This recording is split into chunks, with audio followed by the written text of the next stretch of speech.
अच्छा, हम पढ़ रहे थे बेटा, आपको पता होगा थोड़ा बहुत आइडिया, अगर आपको है तो किसी से बात हुई तो आपकी। हम पढ़ रहे थे चैप्टर 13 जिसका नाम है डीबीएमएस पढ़ रहे थे। ठीक है, चैप्टर 13 जिसका नाम है डीबीएमएस पढ़ रहे थे। होता क्या है, ये चीज अपन ने पढ़ ली थी पिछले वाली क्लास। अपन ने बात की थी एडवांटेज ऑफ डीबीएमएस, डीबीएमएस के कौन कौन से एडवांटेज है, और डीएमएस के एडवांटेज अपन ने 8 पॉइंटों में बात की थी। 8 पॉइंट कौन कौन से थे? उसमें पहला था डेटा रिडंडेंसी या duplicacy, data sharing, data independency. इसके बाद में अगला पॉइंट था डेटा इंटीग्रिटी कंस्ट्रेंट्स, और दूसरा अगला अगला था इसके बाद में रिड्यूसिंग एप्लीकेशन डेवलपमेंट टाइम और रिकवर इन डीबीएमएस। लगभग कितने पॉइंट हो गए? 6-7 पॉइंट हो गए होंगे। हाँ, इस कुल मिला के अपन ने 8 पॉइंटों की अपन ने बात की थी। और एफिशिएंट डेटा एक्सेस हो गया। हाँ ठीक है, कुल मिला के ये 8 क्या होते हैं डेटाबेस के एडवांटेज के अपन ने पिछले वाली क्लास के अंदर बात की थी। आज अपन बात करेंगे, इसके बाद अपन ने बात की थी एप्लीकेशन ऑफ डीएमएस। डीएमएस का यूज कहाँ कहाँ पे हो रहा है? डीएमएस का यूज कहाँ कहाँ पे हो रहा है?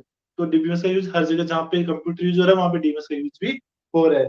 बैंकिंग में, एयरलाइंस में, यूनिवर्सिटीज के अंदर, स्कूल्स के अंदर, हॉस्पिटल्स के अंदर, हर जगह पे क्या होता है? डीएमएस का यूज हो रहा है। बात करते हैं एग्जाम्पल ऑफ डीएमएस। डीएमएस के एग्जाम्पल कौन कौन से हैं?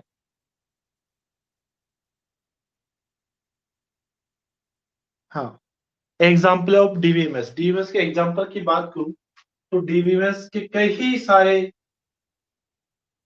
एग्जाम्पल है। एक तो आता है ओरिकल डीबीएमएस, ओरिकल का आता है, आईबीएम का है, और माइक्रोसॉफ्ट के भी है।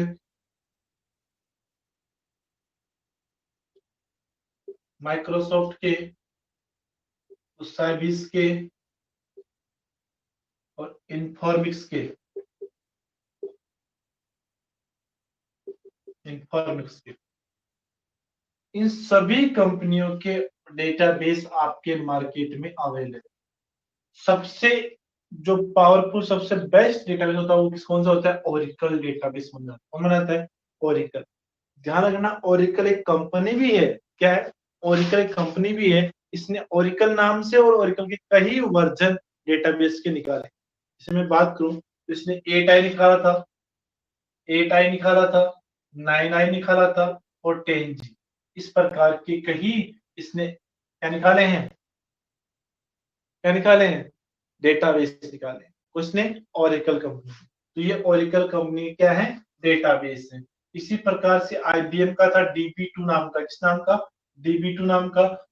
और माइक्रोसॉफ्ट की मैं बात करूं तो इसका एक्सेक्स है, एक्सेक्स और एसक्यूएल सर्वर। एक्सेक्स,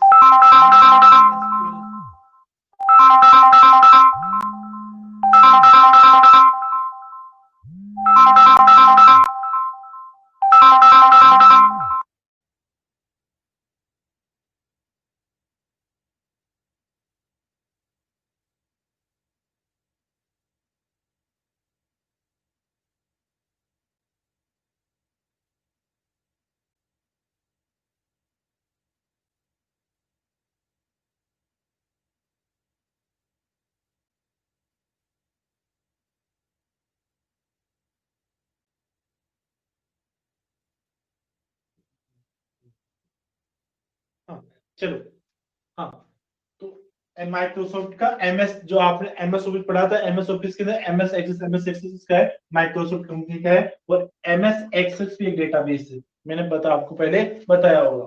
ठीक है, और साइबस का है, उसका नाम है अडेप्टिव। अडेप्टिव सर्वर के नाम से ये क्या है? डेटाबेस है। किसका? साइबस कंपनी का। और इन्फॉर्मिक्स का है डायनेमिक्सर। ठीक है, कुल मिला के सारे क्या है आपके? सारे क्या है ये? डेटाबेस के एग्जांपल है। मैं एक चीज आपको बता दूं, कॉमर्शियल डीबीएमएस, कॉमर्शियल डीबीएमएस जिनका यूज होता है वो है माई एसक्यूएल। क्या है? माई एसक्यूएल नाम का डेटाबेस है, जो कॉमर्शियल डेटाबेस और ओपन सोर्स सॉफ्टवेयर है। ये क्या है? कॉमर्शियल है और open source software, sorry OSS, ठीक है। मतलब इसका यूज वाणिज्य या कॉमर्शियल, मतलब व्यापारिक क्षेत्र में, कॉमर्शियल डिपार्टमेंट, कॉमर्शियल चीज के अंदर, बिजनेस के अंदर इस सॉफ्टवेयर को, इस डेटाबेस को यूज में लेते हैं। और ये सॉफ्टवेयर आपको मार्केट में फ्री ऑफ कॉस्ट मिलता है। मतलब OSS मतलब ओपन सोर्स सॉफ्टवेयर, इसका मतलब ये होता है ये मार्केट में फ्री ऑफ कॉस्ट अवेलेबल है और इसके साथ में कोडिंग भी मिलती है। OSS वो सॉफ्टवेयर होते हैं जो मार्केट में फ्री ऑफ कॉस्ट और उनके साथ में कोडिंग भी मिले, वो सॉफ्टवेयर क्या होते हैं, OSS सॉफ्टवेयर होते हैं। तो commercial DBA MySQL commercial software है, जिस जो OSS भी मतलब ओपन सोर्स सॉफ्टवेयर भी है, मतलब इसको फ्री में आपको मिलता है। जबकि बाकी कई जैसे डेटाबेस आपको परचेज करने पड़ते हैं, ठीक है। तो ये डेटाबेस क्या है, सारे एग्जांपल्स हैं, इनको नोट करना चाहो तो नोट कर लो इनको। ये कंपनियां हैं, ये इधर इसके कंपनियां कौन कौन से डेटाबेस निकाले हैं वो चीजें, ठीक है। इसके बाद आता है DBMS का एब्स्ट्रैक्शन लेवल।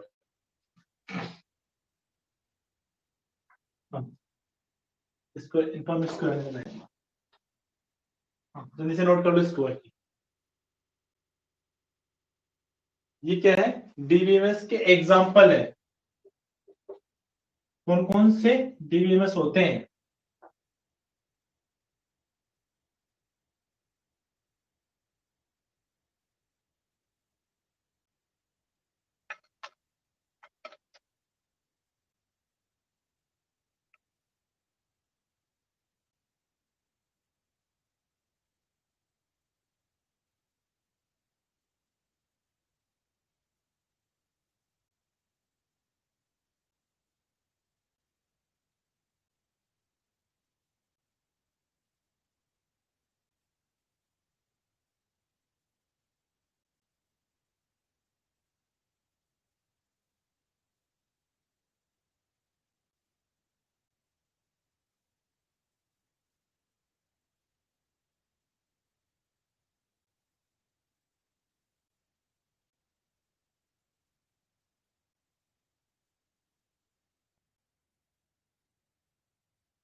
हाँ, नोट कर लिया होगा।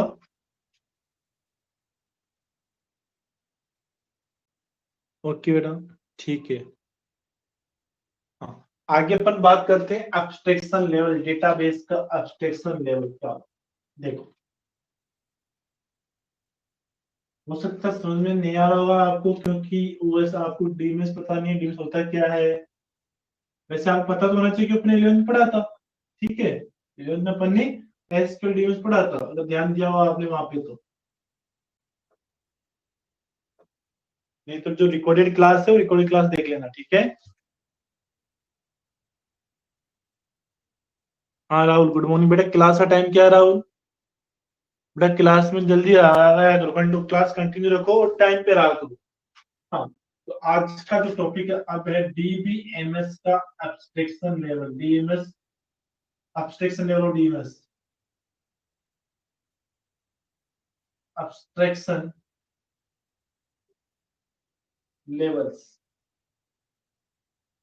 देखो, DBMS का एब्स्ट्रैक्शन लेवल, अब इसका सबसे इंपॉर्टेंट काम क्या होता है, डेटाबेस कौन सा अच्छा होगा, कौन सा अच्छा होगा जिसमें हम आसानी से काम कर सकते हैं, आसानी से वर्क कर सकते हैं, वो डेटाबेस सबसे बेटर डेटाबेस हो। तो डीबी में सर एब्स्ट्रैक्शन का सबसे इंपॉर्टेंट काम ये होता है, जो भी डेटाबेस बना रहे हो तो उस डेटाबेस और यूजर के बीच में इंटरेक्शन सबसे बेस्ट होना चाहिए। क्या कहा मैंने, यूजर, डीबीएमएस और यूजर के बीच में, डीबीएमएस एंड यूजर, यूजर के बीच में इंटरेक्शन,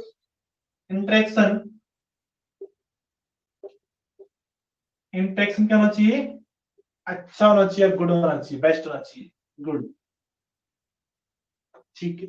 मतलब वही डेटाबेस अच्छा होगा जिसमें डेटाबेस और यूजर, मतलब काम करने वाले जो उसमें काम कर रहे हैं, तो उनके बीच में इंटरेक्शन अच्छा हुआ है, बेस्ट है, तो डेटाबेस क्या होगा, अच्छा होगा। तो सबसे इंपॉर्टेंट काम क्या होता है इसका, डेटाबेस और यूजर के बीच में इंटरेक्शन बढ़ाने का काम करता है कौन, एब्स्ट्रैक्शन।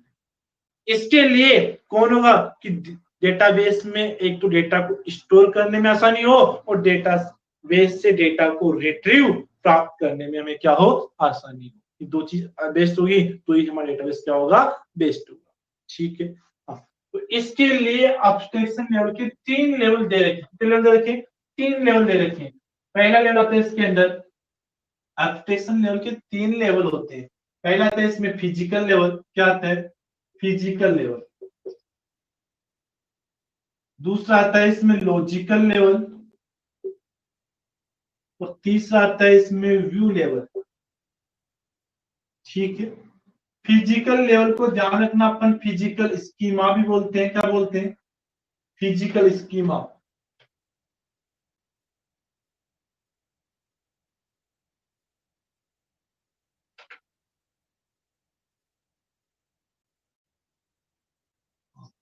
इसको हम फिजिकल स्कीमा भी बोलते हैं। क्या बोलते हैं? Physical schema. ठीक है। फिजिकल लेवल को फिजिकल स्कीमा ही बोलते हैं। लॉजिकल लेवल को लॉजिकल स्कीमा या कॉन्सेप्चुअल स्कीमा क्या बोलते हैं? इसको कॉन्सेप्चुअल स्कीमा ही बोलते हैं। क्या बोलते हैं इसको? कॉन्सेप्चुअल। ध्यान रखना, इसको बोलते हैं कॉन्सेप्चुअल स्कीमा भी बोलते हैं। लॉजिकल स्कीमा का, लॉजिकल लेवल का दूसरा नाम क्या है? Conceptual schema. जबकि व्यू लेवल का दूसरा नाम क्या है? व्यू लेवल का दूसरा नाम क्या है? External level. क्या नाम है? एक्सटर्नल। एक्सटर्नल स्कीमा या एक्सटर्नल लेवल। ठीक है। हाँ। एब्स्ट्रैक्शन लेवल के 3 लेवल होते हैं, फिजिकल लेवल, लॉजिकल लेवल और व्यू लेवल। फिजिकल लेवल का दूसरा नाम क्या है? Physical schema. ठीक है। लॉजिकल नाम क्या है? Conceptual schema. जबकि व्यू लेवल का दूसरा नाम क्या है? एक्सटर्नल स्कीमा या एक्सटर्नल लेवल। ठीक है। तीनों लेवलों के अलग अलग नाम भी मैंने आपको बता रखे हैं। ठीक है। हाँ, आगे चलते हैं। अब इनका काम क्या होता है वो देखते हैं। सबसे इंपॉर्टेंट पहले बात करते हैं किसकी? Physical schema. किसकी बात करते हैं? Physical schema. चलो, अब मैं इसको समझाने से पहले मैं आपको डायग्राम बता दूंगा। डायग्राम तो लिखने की जगह मिलेगी नहीं यहाँ पे। चलो, कोशिश करता हूँ डायग्राम बनाने की। आ जाएगा।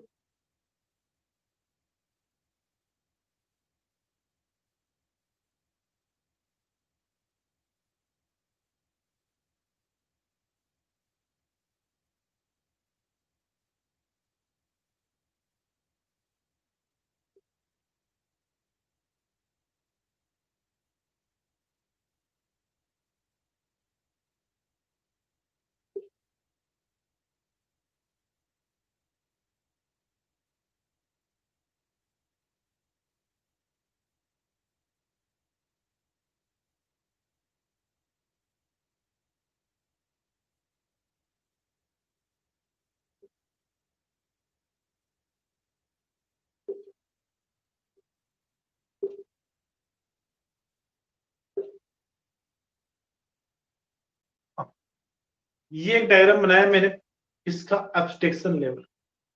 अब सुनिए, डेटाबेस में डेटा को स्टोर करने के लिए 3 लेवल होते हैं, फिजिकल, लॉजिकल और व्यू लेवल।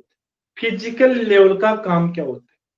अब जब डेटाबेस में डेटा स्टोर होगा तो कुछ जगह तो चाहिए, स्पेस चाहिए, मतलब कोई उसमें डिवाइस चाहिए जहां पे डेटा स्टोर हो रहा है वास्तव में। जैसे आप आज यूट्यूब, फेसबुक, व्हाट्सएप जो भी चीज चला रहे हो, तो क्या फेसबुक का आपके पास जो आपके फेसबुक या व्हाट्सएप जो भी आईडी है, यूट्यूब है, तो उसमें डेटा कहाँ से आ रहा है? आप जो भी चीज चाहते हो वो चीज इसमें मिल जाती है यूट्यूब पे। कहाँ से आ रही है? क्या आपके फोन में बना हुआ है कुछ डेटाबेस? नहीं, खुद यूट्यूब अपने क्या डेटाबेस से, फेसबुक अपने डेटाबेस से, तो वो डेटाबेस से डेटा लेकर आप तक पहुंचा रहे हैं। तो फेसबुक डेटा क्या कहाँ पे रखा हुआ है? कहीं ना कुछ जगह तो होगी जहाँ पे फेसबुक डेटा रखा हुआ है नहीं है? तो फिजिकली डेटा कहाँ पे स्टोर है? फिजिकल मतलब वास्तव में। जैसे आज आपकी कोई भी इमेज वगैरह है, कहाँ स्टोर है? आपके फोन की मेमोरी में स्टोर है। वो फिजिकली है। अपनी मेमोरी जो है उसको अपन पकड़ सकते हैं कंप्यूटर में। जो भी कंप्यूटर से हार्ड डिस्क आते हैं, हार्ड डिस्क पर पकड़ सकते हैं। वो क्या है? हार्डवेयर है। तो फिजिकली तौर पर कहीं ना कहीं डेटा स्टोर तो हो रहा है, तो वो चीज क्या होगी, फिजिकली स्कीमा। क्या होगा, फिजिकली स्कीमा। मतलब फिजिकल लेवल बताता है कि डेटाबेस में डेटा फिजिकली तौर पे कहां पे स्टोर हो रहा है। तो ये मान लिया लेवल है, तो फिजिकल लेवल क्या है, इसका फिजिकल मीडिया, मतलब फिजिकल कोई भी चीज है जिसमें डेटा स्टोर हो रहा है, वो फिजिकल वेयर हाउस है। फिजिकल वेयर हाउस कौन सा, डेटाबेस का, डेटाबेस वेयर हाउस। ठीक है, मतलब कोई भी मान लेते हैं अपने यहाँ पे ये कोई पेन ड्राइव है या हार्ड डिस्क है, बहुत बड़ी हार्ड डिस्क है, इसमें के टीबीओ के अंदर हजारों टीबी के डेटा स्टोर होते हैं, मान लेते हैं। ठीक है, तो फिजिकल लेवल को बताता है कि लॉजिकल लेवल से डेटा लेकर वो फिजिकली तौर पर डेटा को कहां पे स्टोर करता है, कोई ना कोई फिजिकली डिवाइस होगी जिसपे डेटा को स्टोर कर रहा है। अब डेटा यहाँ स्टोर हो गया, इसके डेटा क्या हो गया, स्टोर हो गया। तो इससे डेटा स्टोर करने में और वापस लेने में क्या लगेगा, टाइम लगेगा। तो अब इसमें डेटा स्टोर हो गया, अब डेटा स्टोर कहाँ पे स्टोर, बहुत बड़ी मेमोरी इसमें, तो डेटा कहाँ स्टोर है, तो अगर पूरी मेमोरी को चेक करेगा तो उसमें टाइम लगेगा। तो उसने क्या कर दिया, इंडेक्स बना, क्या बना दिया, इंडेक्स, जिससे डेटा को सर्च करने में आसानी होगी। मतलब फिजिकली लेवल क्या बनाता है, ये इंडेक्स बनाता है, क्या बनाता है, इंडेक्स, जिससे वेयर हाउस के अंदर डेटा को सर्च करके और आसानी से डेटा फास्टली उसको रिट्रीव कर सकते हैं। समझ में आया क्या। तो फिजिकल लेवल काम क्या होता है, डेटा को फिजिकली तौर पे कहां पे स्टोर होगा, तो फिजिकली डिवाइस के बारे में बताता है कि फिजिकली डिवाइस के अंदर डेटा स्टोर हो रहा है, और उस फिजिकली डिवाइस से डेटा वापस रिट्रीव लेने में, स्टोर करने में टाइम कम लगे, इसके लिए वो इंडेक्स क्रिएट करता जाता है, इंडेक्स बना के रखता है। तो इंडेक्स के माध्यम से डेटा को स्टोर और रिट्रीव करने में हमें क्या होती है, आसानी होती है। तो ये होता है फिजिकल लेवल का काम। समझ में आया क्या। फिजिकल लेवल होता है इंडेक्स बनाता है, इंडेक्स के माध्यम से वेयर हाउस में डेटा सर्च करने और वापस को प्राप्त करने के लिए हमें क्या होती है, आसानी में होती है। क्लियर है क्या, अरे क्लियर है क्या। अगर मैं इंडेक्स में नहीं बनाऊं, मान लीजिए मेरे पास ये बुक है, ठीक है, ये बुक फिजिकली मैं पकड़ रखा, फिजिकली इसमें क्या है, आपका कंप्यूटर पूरी नॉलेज स्टोर है। ठीक है, अब मैं बोले इसमें एसक्यूएल कहाँ पे निकालो, आप क्या करोगे, एक एक पेज को देखोगे एसक्यूएल कहाँ पे, क्यों आपने पहले पढ़ी नहीं, फर्स्ट टाइम बुक दिया आपको तो आपको पता है एसक्यूएल कहाँ पे।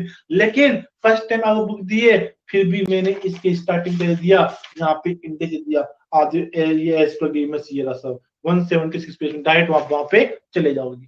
तो आपने क्या किया, डेटा इसमें स्टोर है और आपने पास्ट डेटा को क्या कर लिया, सर्च कर लिया, प्राप्त कर लिया। तो ये सेम चीज थिंग अप्लाई होती है कहां पे, डेटाबेस के अंदर। क्लियर,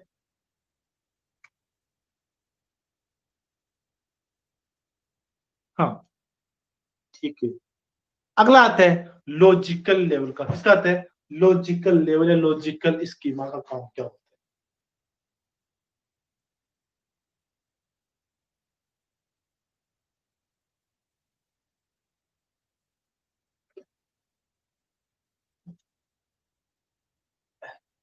है। लॉजिकल लेवल को सबसे पहले मैं बात करूँ तो इसको कॉन्सेप्चुअल स्कीम बोलते हैं, क्या बोलते हैं, कॉन्सेप्चुअल स्कीम बोलते हैं। लॉजिकल लेवल में बताता है डेटा किस फॉर्मेट में स्टोर हो रहा है और उनके बीच में क्या रिलेशन बन रहा है। मतलब ये डेटा के बीच में रिलेशन फाइंड करता है, क्या होता है, डेटा के बीच में रिलेशन, डेटास के बीच में रिलेशन बताने का काम करता है कौन, लॉजिकल लेवल है। और डेटा किस प्रकार से स्टोर हो रहा है और उनके बीच में क्या रिलेशन, क्या संबंध है, ये काम किसका होता है, लॉजिकल लेवल का। और फिजिकल लेवल से डेटा लेकर वापस ऊपर तक पहुंचाने का काम किसका होता है, लॉजिकल लेवल का होता है। मतलब फिजिकल और व्यू लेवल के बीच की कड़ी कौन, लॉजिकल लेवल। मतलब फिजिकल लेवल डेटा को स्टोर कर रहा है फिजिकल तौर पे, तो डेटा यहाँ तक पहुंच कैसे रहा है और उनके बीच में रिलेशन क्या बन रहा है, ये काम किसका होता है, लॉजिकल स्कीमा का होता है। किसका होता है, logical schema, logic conceptual schema का होता है, जो डेटा के बीच में रिलेशन फाइंड करने का काम करता है। Clear, clear. इसके बाद आता है व्यू लेवल, क्या आता है, व्यू लेवल। तो व्यू लेवल डेटा बेस से डेटा रिट्रीव करके वापस यूजर को जो भी एप्लीकेशन उसने चला रखी है उस एप्लीकेशन के ऊपर डेटा को शो करने का काम करता है। और मैं बात करूं तो व्यू लेवल एक साथ कई लेवल रखते हैं, मतलब इसके पास कई लेवल होते हैं, मतलब एक साथ इस मल्टीपल यूजर या मल्टीपल व्यू देख सकते हैं, किसको, व्यू लेवल को। इसीलिए मैंने व्यू यहाँ पे व्यू फर्स्ट सेकंड और थर्ड बनाया, क्योंकि व्यू मल्टीपल हो सकते हैं। ठीक है, तो व्यू लेवल को हम क्या बोलते हैं, एक्सटर्नल लेवल भी कहते हैं। क्लियर, देखिए ये होता है डेटाबेस का अब्स्ट्रैक्शन लेवल। अगर मैं बात करूं इसी को एग्जांपल समझाने की, और तो देखो फिजिकल लेवल के लिए मैंने मान लिया, फिजिकल लेवल मैंने मान लिया कि मेरे पास कोई भी स्कूल का डेटा मान लेते हैं, तो उस डेटाबेस में क्या मेरे पास स्टूडेंट का डेटा है, किसका है, स्टूडेंट का डेटा है। ठीक है, अब ये स्टूडेंट डेटा क्या है, अनसॉर्टेड है, मतलब किसी प्रकार सॉर्ट नहीं, जहां पे जिसमें इच्छा हो वहां पे इसको स्टोर कर दिया। लेकिन इसे क्या बना दिया अपन ने, इंडेक्स बना, क्या बना दिया, इंडेक्स। क्लियर, ये तो हुआ किसका, फिजिकल लेवल का काम। लॉजिकल लेवल की भी बात हो, किसकी, लॉजिकल लेवल की। तो स्टूडेंट का डेटा स्टोर है, तो स्टूडेंट के बीच में रिलेशन बताना है कि स्टूडेंट का कैसे स्टोर होगा और उनके बीच में क्या रिलेशन होगा। कौन सा है ये, लॉजिकल लेवल। तो उनका स्टोर कैसे होगा और रिलेशन क्या होगा, इसके लिए लॉजिकल लेवल। तो मैं स्टूडेंट का लॉजिकल लेवल बना रहा हूँ। देखो मान लिया मेरे पास स्टूडेंट के लिए स्टूडेंट टेबल होगी, स्टूडेंट टेबल के अंदर मैं मान लू मेरे पास क्या, एक तो रोल नंबर नाम का क्या होगा, कॉलम होगा, इसका रोल नंबर नाम कॉलम होगा। दूसरी में बात कर दो इसके बाद नेम नाम का, चलो मैं इसको ना लॉजिकल लेवल का जो ये बनाऊंगा इसको रब करके बनाऊंगा, है नहीं। हाँ, लॉजिकल और व्यू लेवल के लिए मैं आपको अलग से लिख के बताऊंगा लाइन। ठीक है, एक बार इसको नोट करो, फिर मैं बताऊंगा आपको लॉजिकल और व्यू लेवल के लिए एग्जाम्पल, क्योंकि लाइन अगर लंबी रहेगी आएगी नहीं। तो इसको नोट कर लो एक बार।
ठीक है, कर लिया, ओके।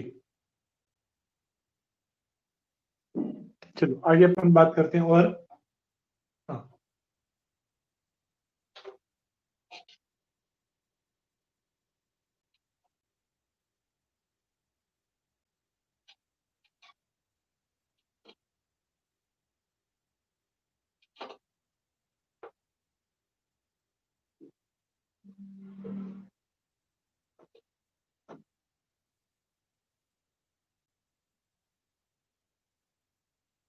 हाँ, तो फिजिकल लेवल ने तो क्या काम किया, मतलब जैसे अपन स्टूडेंट का रिकॉर्ड चाहिए तो स्टूडेंट रिकॉर्ड यहाँ पे स्टोर कर दिया। अब स्टूडेंट रिकॉर्ड कैसे स्टोर हो रहा हमें पता नहीं, मैं कोई भी उसका कोई ऑर्डर नहीं है, ठीक है, लेकिन यहाँ पे स्टूडेंट का रिकॉर्ड हमने स्टोर कर दिया। अब लॉजिकल लेयर से हमारा कॉन्सेप्चुअल स्कीम, मतलब उसमें डेटा कैसे स्टोर होगा और उनके बीच में कैसा रिलेशन रहेगा, ये कौन कहेगा, लॉजिकल लेवल बताता है। कैसे, इसका एग्जांपल देखता हूँ। इसमें क्लास मैंने किस नाम की, स्टूडेंट नाम क्या है, क्लास। इस स्टूडेंट नाम की, सॉरी, इस स्टूडेंट नाम की टेबल के अंदर, स्टूडेंट नाम की टेबल है, इस टेबल के अंदर बहुत सारे रिकॉर्ड है। कौन कौन से रिकॉर्ड हो सकते हैं, जैसे एक तो है उसका रोल नंबर नाम का कॉलम है। कौन सा कॉलम है, रोल नंबर नाम कॉलम है। अब रोल नंबर नाम का कॉलम के अंदर वैल्यू है किस प्रकार की, इंटीजर प्रकार की वैल्यू है। दूसरा मान लो इसमें इसके नेम नाम का कॉलम है, और नेम नाम के कॉलम में जो उसका प्रकार या करेगा, करेक्टर या वह करेक्टर बोल सकते हैं, सॉरी करेक्टर डाल देता हूँ, करेक्टर। इसके बाद मैं आगे बात करूं, इसका मान लेता हूं मैं एज मान लेता हूं, और एज का मैंने टाइप ले लिया कौन सा, इंटीजर। इसके बाद मैंने क्लास ले लूं, और क्लास का मैंने टाइप क्या ले लिया, करेक्टर। ठीक है, तो मैंने स्टूडेंट टेबल का एक कॉन्सेप्ट स्कीमा, लॉजिकल स्ट्रक्चर बनाया। मतलब स्टूडेंट टेबल में इस कॉलम में डेटा आएंगे। कौन से कॉलम में, एक तो रोल नंबर नाम का, नेम नाम का, एज नाम का और क्लास नाम का। मतलब चार कॉलम में स्टूडेंट टेबल में, इन चार कॉलमों के नाम ये हैं, और इनमें इस प्रकार डेटा स्टोर होंगे। तो चारों कॉलमों के बीच में रिलेशन हुआ क्या, जैसे रोल नंबर फर्स्ट का नाम ये होगा, इसकी एज होगी, इसकी क्लास ये होगी। तो ये होता है स्टूडेंट टेबल का कॉन्सेप्चुअल स्कीमा या लॉजिकल स्कीमा। ठीक है, इसी प्रकार मान लो दूसरी टेबल के लिए और मान लेते हैं। मेरे पास एक दूसरी टेबल और है, कौन सी, सब्जेक्ट टेबल है। कौन सी है, सब्जेक्ट टेबल। तो सब्जेक्ट टेबल के लिए मान लेता हूं मैं, सब्जेक्ट टेबल के लिए सब्जेक्ट आईडी क्या ले लिया मैंने, सब्जेक्ट आईडी। और सब्जेक्ट आईडी का टाइप ले लिया मैंने करेक्टर, क्या ले लिया मैंने, करेक्टर। फिर स्टूडेंट का नेम, स्टूडेंट का ही नेम, यहाँ पे एस नेम लगा देना, नेम क्या लिया मैंने, करेक्टर में ले लिया। चलो ये दोस्तों, फिर मैंने क्या किया, लास्ट में नहीं आता, फिर मैंने क्या किया, एक टेबल और है किस नाम की, एडमिशन नाम की, किस नाम की, एडमिशन नाम की। इसके अंदर रोल नंबर, टाइप इसका इंटीजर है, क्लास नेम,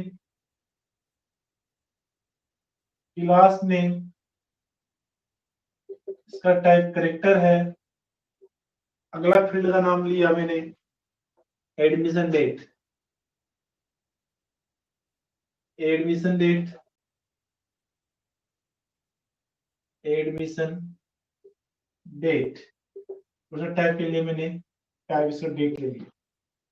मतलब ये तीनों ही टेबलें स्टूडेंट से संबंधित है।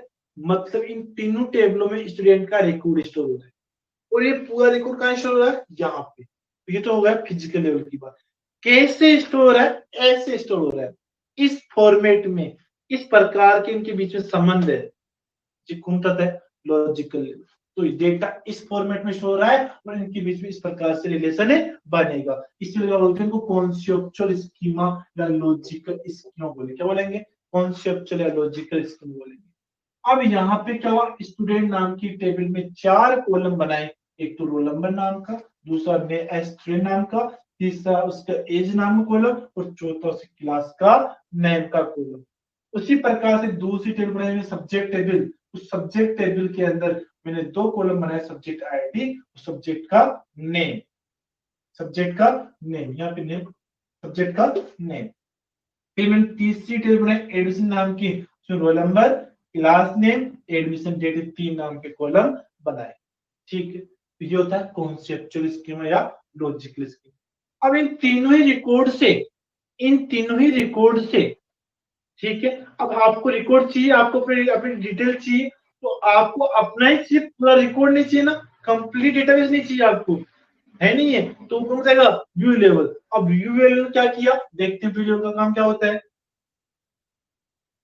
जैसे क्लास इन्फो, क्लास नेम,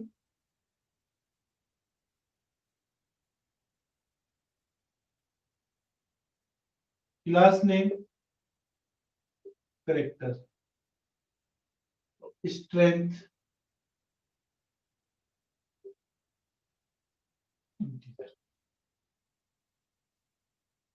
अब देखो, मतलब इन तीनों टेबलों से हमने रिकॉर्ड निकाला कि कौन सी क्लास में कितने बच्चे हैं।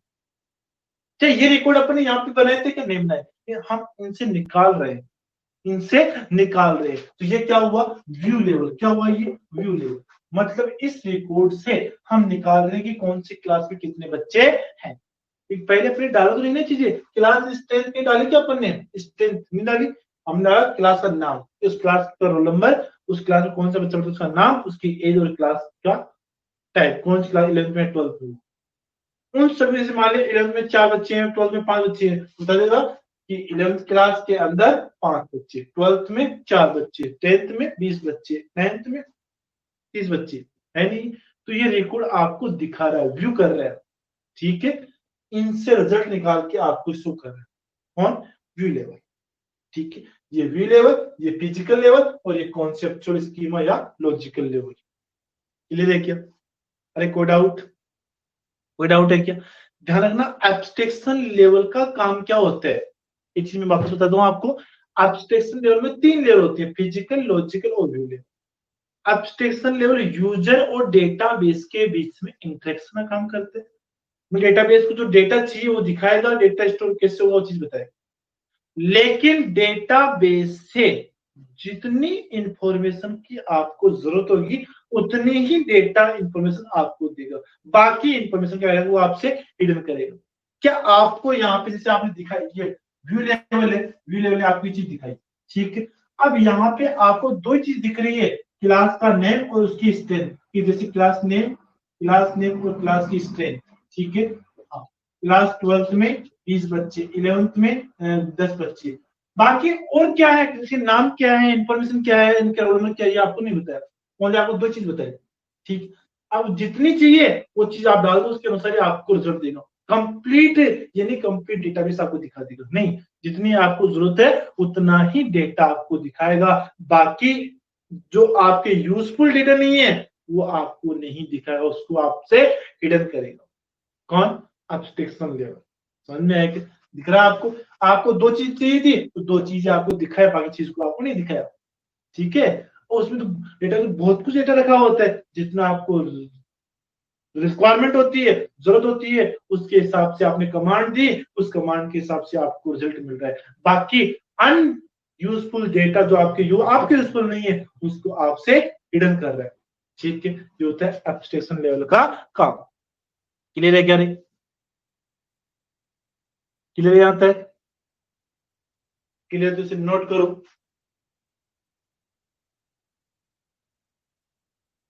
नोट करो ऐसे,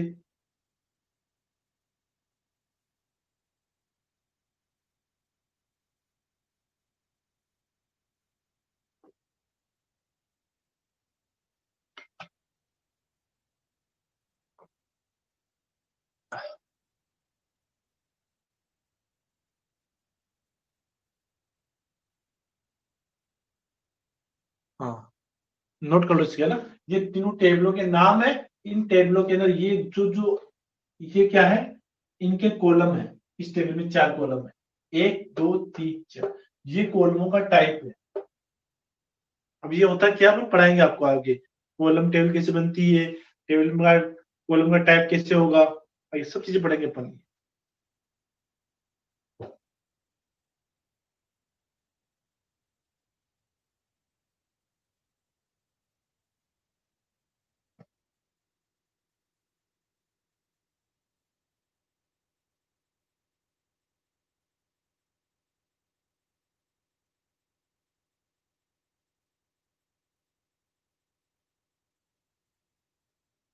हाँ,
नोट कर लिया।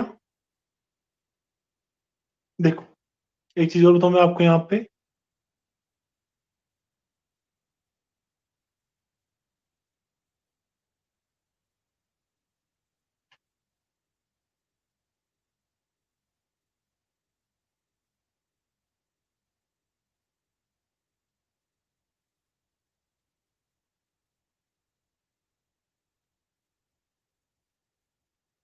देखो, अभी यहाँ पे व्यू लेवल मल्टीपल है ना। व्यू पर सेकंड थर्मल क्या होता है, व्यू लेवल मल्टीपल होता है। मल्टीपल कैसे? एक व्यू तो ये हो गया। अब आंसर हमारे को तो क्या चाहिए, बच्चों के नाम चाहिए और उनकी क्लास चाहिए। जो नाम और उसकी क्लास चाहिए। एक को जरूरत थी क्या, क्लास का नेम, क्लास स्ट्रेंथ। ठीक है। एक दूसरा लड़का बोलता है कि सर मुझे उनके नाम और क्लास चाहिए कि कौन सी क्लास में पढ़ते हैं। तो उसके हिसाब से उसका भी बनेगा, क्या बनेगा, class info, class info, class name और स्टूडेंट नेम। ठीक है, दो कॉलम हो गए। ठीक है, इस प्रकार से आपको जितने व्यू होंगे उतने ही मल्टीपल व्यू हो सकते हैं, उसी प्रकार से रिजल्ट आएगा। ठीक है, आगे अपन बात करते हैं।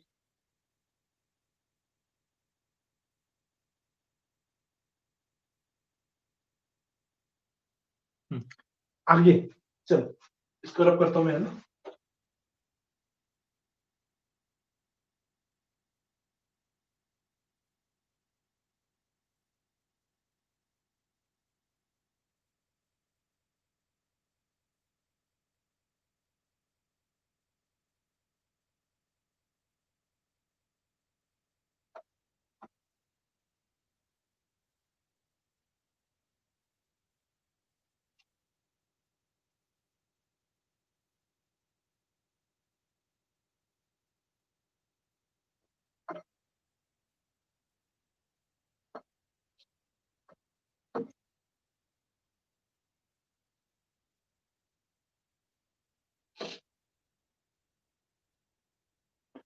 हाँ, अगला टॉपिक है स्कीमा और इंस्टेंस। रखना, बहुत इंपॉर्टेंट टॉपिक है।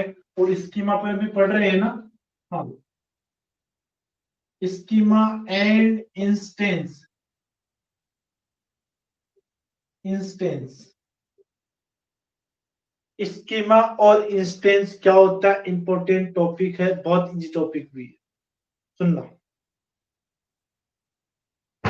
पहले बात करेंगे अपन स्कीमा की। स्कीमा क्या होता है,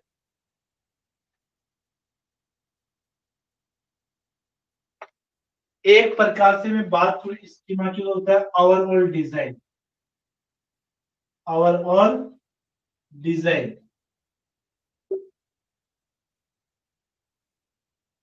किसके, मतलब ये डेटा का लॉजिकली प्रकार से बताता है किस प्रकार डेटा स्टोर होगा। मतलब स्कीमा एक प्रकार से लॉजिकल, अभी अपने बात की थी इसमें लॉजिकल स्कीमा कैसे, जैसे मान लिया मेरे पास एग्जांपल के तौर पे स्टूडेंट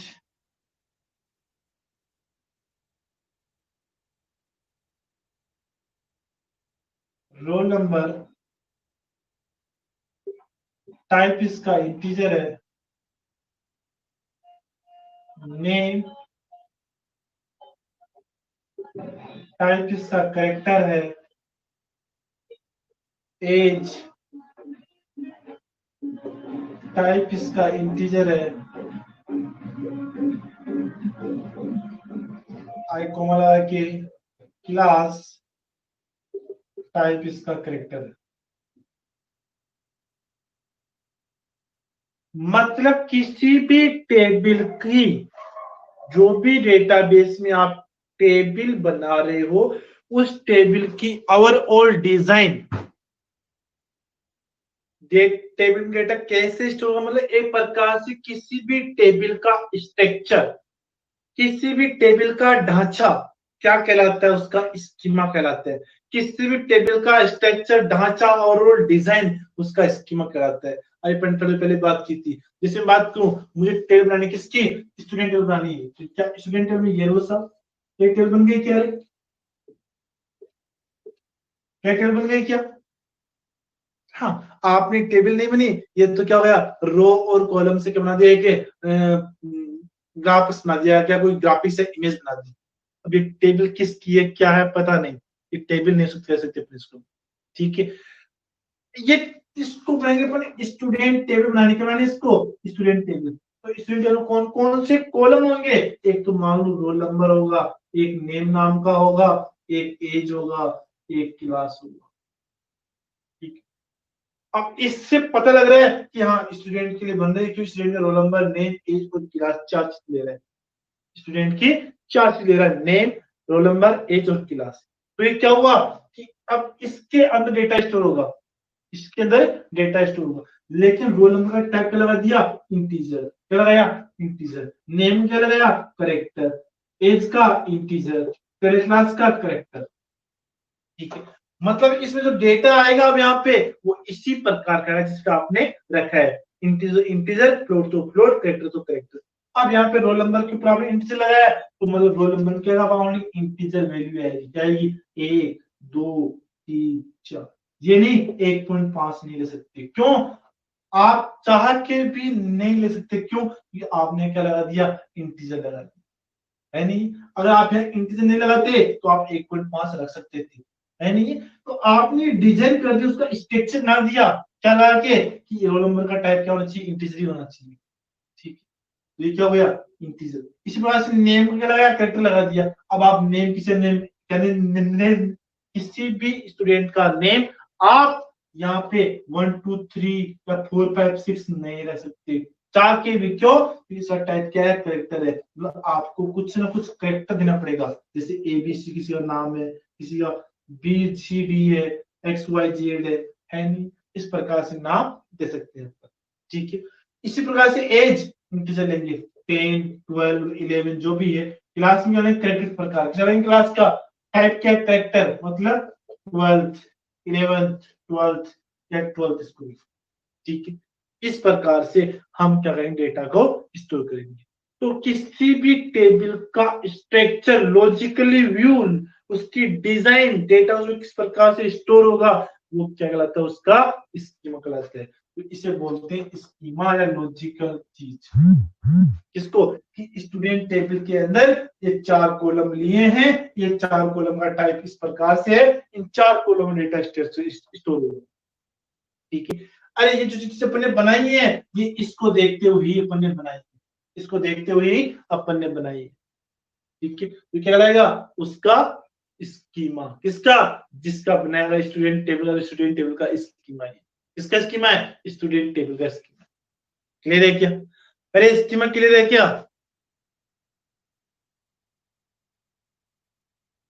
स्कीमा क्लियर है क्या? हाँ राहुल, कुछ किसी भी टेबल का लॉजिकल स्ट्रक्चर, उसका ढांचा, उसका कि उस टेबल कौन कौन से कॉलम होंगे जो अपन बनाते स्ट्रक्चर क्या लगा उसका स्कीमा कहलाता है। ठीक है, ओके। अब बात करते हैं किसकी? इंस्टेंस की। इंस्टेंस की। अब डेटाबेस में बहुत सारे डेटा रखे हुए, ठीक है। अब सभी डेटा तो आपको दिखाई नहीं देते, जो डेटा चाहिए आप वही डेटा देखते हो, है नहीं है? जिसकी जरूरत होती है हम डेटा की, वो डेटा देखते हैं अपन स्क्रीन पे। हाँ, तो अब आज आप जैसे अभी क्लास अभी कंप्यूटर चल रही है, थोड़ी देर पहले अकाउंट्स क्लास थी, इसके बाद दूसरी क्लास आएगी, दूसरी क्लास नहीं आएगी तो फोन पे आप कुछ और देखोगे, है नहीं? मतलब डेटा बेस से कोई चीज आप देख रहे हो, जैसे मान लिया अभी ये टेबल है, फिर नहीं आप तो मुझे 11th क्लास टेबल देखनी है, फिर आपने 11th क्लास टेबल खोल दी, फिर 10th खोल दी, फिर आपने 5th खोल दी। इस प्रकार से समय के किसी भी पल पर, समय के किसी भी क्षण, एट ए मोमेंट, जो डेटा आपके सामने स्क्रीन पे दिखाई दे रहा है वो क्या है? उस समय का इंस्टेंस है। समझ में आया क्या? तो डेटाबेस का इंस्टेंस समय के साथ बहुत स्पीड से चेंज होता है, बहुत स्पीड से चेंज होता है। जैसे आप क्रिकेट का लाइव स्कोर देखते हो तो पहले आपको रन दिख रहे थे 100, फिर देखिए 110, फिर 150।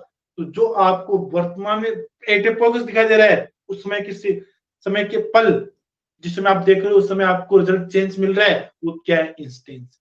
मतलब जिस समय डेटाबेस को यूज कर रहे हैं और उस डेटाबेस को यूज करते समय आपको जो डेटा सामने आपको स्क्रीन पे दिखाई दे रहा है वो क्या है? आपका इंस्टेंस। ठीक है, जैसे आपने रिकॉर्ड दिया और रिकॉर्ड देते ही आपके सामने जो रिजल्ट आया, वो रिजल्ट क्या आया? ये टेबल आ गई, क्या आ गई? ये टेबल। ये टेबल क्या बन गई आपके सामने? अभी यहाँ पे इंस्टेंस बन गई, क्या बन गई? इंस्टेंस। तो क्या कहा मैंने? समय के किसी भी पल जो डेटा आपके सामने स्क्रीन पे दिखाई दे रहा है वो क्या है? डेटा इंस्टेंस है या इंस्टेंस है। क्लियर है क्या? जैसे मैंने एग्जांपल दिया था, क्रिकेट का लाइव स्कोर देखते हो आप, पहले आपको 100 दिखाई दे रहा था, थोड़ी देर बाद में आपको 110 दिखाई दिया, फिर 150, फिर 200, 300 दिखाई दे रहे हैं। मतलब इंस्टेंस समय के साथ बहुत स्पीड से चेंज हो रहा है। तो हो रहा है कि चेंज? हाँ। तो जिस समय आपने देखा और जो डेटा आपको उस समय दिखाई दे रहा है वो क्या है? वही इंस्टेंस है। ठीक है, तो समय के जिस समय आप डेटा को देखते हो वो डेटा उस समय क्या हो जाएगा? इंस्टेंस। अभी आपको एक टेबल दिखाई दे रही है तो ये क्या है? इंस्टेंस। क्लियर? थोड़ी देर बाद में आपको एक टेबल और बन गई ऊपर वाले, अब ये क्या है? अब ये इंस्टेंस हो गया। ठीक है, अब मैंने इसको रब कर दिया, ये लो साहब इसको रब कर दिया, तो अब ये इंस्टेंस हो गया, है नहीं है? जो भी समय के किसी पल आपको दिखाई दे रहा हो क्या होगा? इंस्टेंस होगा। अरे क्लियर है क्या? स्कीमा और इंस्टेंस में किसी को कोई डाउट है क्या? बोलो, डाउट? डाउट है क्या? नहीं है? ठीक है, ओके। आज के लिए इतना ही, बाकी उतरेंगे अपन नेक्स्ट क्लास में। क्लास कंटिन्यू रखिए और लगातार पढ़ते रहिए, ठीक है?